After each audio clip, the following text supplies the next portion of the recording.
تو اس وجہ سے پھر بعد میں کویسچن میں نے اور بنایا، وہ میں آپ کو دراصل سمجھاؤں گی، وہی میں آپ کو کویسچن، یہ آپ دیکھ لیجئے گا۔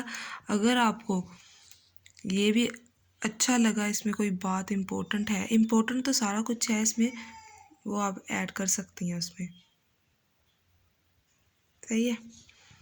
تو دراصل ہمیں زیادہ جو ہمارے لیے امپورٹنٹ ہے وہ یہی ہے کہ سب سے پہلے ہمیں رومانیت کے بارے میں بتانا، پھر مغرب میں بھی ہم نے بتا دیا کہ رومانویت کیسے آئی، اس کی ابتدا کیسے ہوئی۔ پھر ہم نے، کیونکہ یہ کویسچن بہت ہی زیادہ لمبا ہو جاتا ہے، اردو ادب کی تحریک کے جو بک ہے اس سے کچھ مواد لیا ہے، کچھ نہیں، زیادہ تر ادھر سے ہی مواد لیا گیا ہے۔ تو پھر ہم دیکھیں گے تنقید نگار کون کون سے ہیں اس میں سے، اور افسانہ نگار کون کون سے ہیں، شعراء کے اوپر بات کریں گے، نثر نگاروں پر بات کریں گے ہم۔ یہ دیکھیں، اب جو آپ کو میں نے پہلے پیرا پڑھایا ہے کہ تمہیدی جو پیرا تھا، رومانویت کیا ہے، وہ آپ نے لکھ کے پھر ادھر بات کرنی ہے کہ اردو میں رومانیت یا اس کا پس منظر کیا ہے۔ یعنی ہم اردو کے لوگ ہیں تو ہمیں پتہ ہونا چاہیے کہ اردو میں رومانویت کیا ہے۔ اردو میں اس کا آغاز سر سید تحریک کے رد عمل کے طور پر ہوا۔ سر سید نے عقلیت، مادیت اور حقائق نگاری پر بہت زیادہ زور دیا۔ علی گڑھ تحریک کی عقلیت اور مادیت کے خلاف رد عمل میں سر فہرست محمد حسین آزاد، میر ناصر علی دہلوی اور عبدالحلیم شرر تھے۔ انہوں نے سر سید احمد خان کے مقابلے میں فسانہ ایام، صدائے عام جیسے رسالے نکالے۔ یہ آپ کو MCQs بھی آ سکتا ہے یا آپ کو شورٹ کویسچن بھی آ سکتا ہے کہ ان کے مقابلے میں کون سے رسالے نکالے گئے، ان کے نام بتائیں۔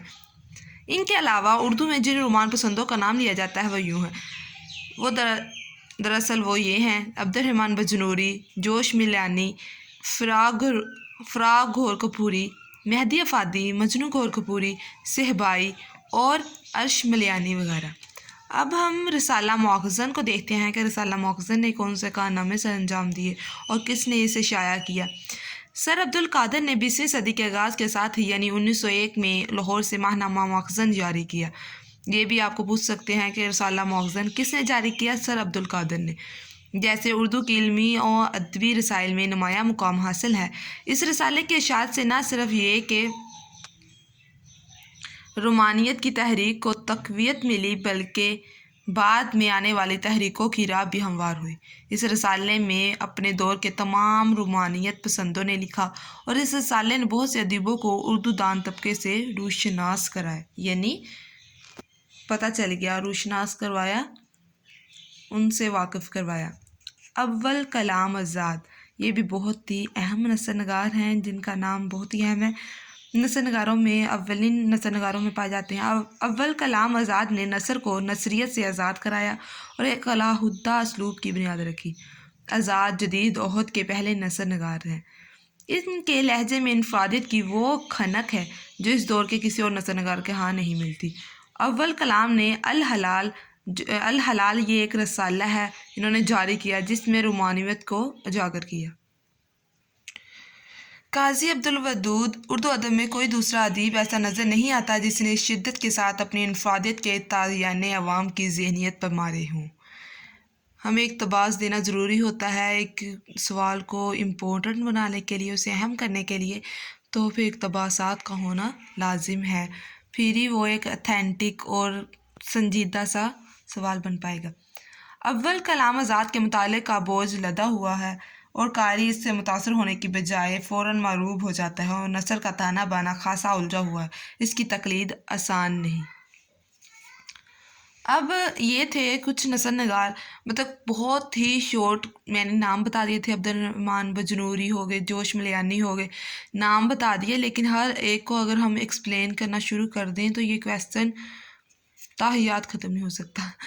تو اس وجہ سے بالکل تھوڑا تھوڑا جو زیادہ ہی امپورٹنٹ ہے وہ لکھیں اور دوسروں کو سر فہرست بتا دیا کریں۔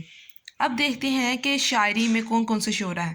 رومانوی فکر شاعروں پر بھی کافی حد تک اثر انداز ہوا اور اس دور کے بہت سے شعراء نے اس اثر کو اپنایا، جن میں زیادہ تر شعراء آہستہ آہستہ سفر کرتے ہوئے انقلاب اور حقیقت پسندی کی طرف گئے۔ شعراء اب دیکھتے ہیں، سب سے پہلے شعراء کون کون سے ہیں۔ علامہ اقبال کی بات کرتے ہیں۔ رسالہ مؤخذن میں لکھنے والوں میں سر فہرست شاعر مشرق علامہ اقبال کا نام ہے۔ اقبال کی شاعری میں ہمیں رومانوی اثرات نمایاں نظر آتے ہیں۔ ان کے ہاں جذبات کی کیفیت اتنی حاوی ہے، اگر ان کو رومانوی شاعر کہا جائے تو غلط نہ ہوگا۔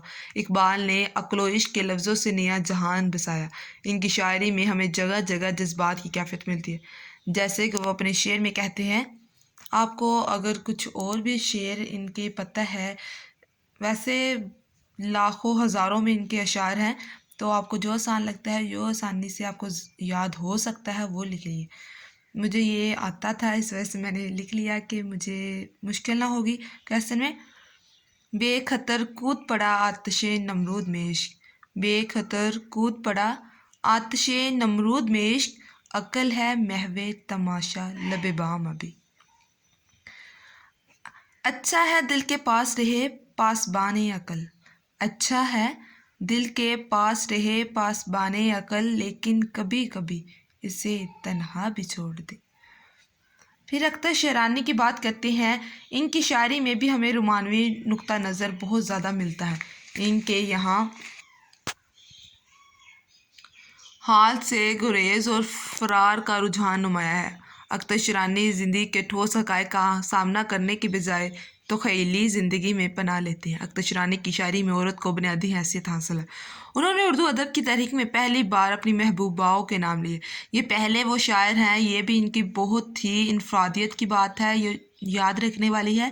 یہ بات نہ بھولیے گا کہ اختر شیرانی وہ واحد شاعر ہیں جنہوں نے عورتوں کے باقاعدہ نام لیے اپنی شاعری میں۔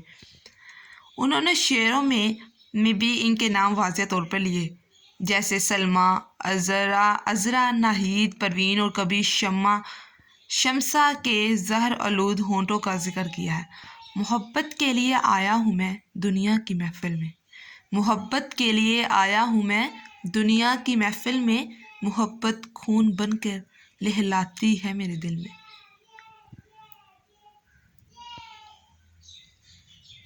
آگے جو رہتا ہے آدھا کویسچن، یہ کافی زیادہ پڑا ہے، تو میں دوسری ویڈیو میں آپ کو بتاؤں گی۔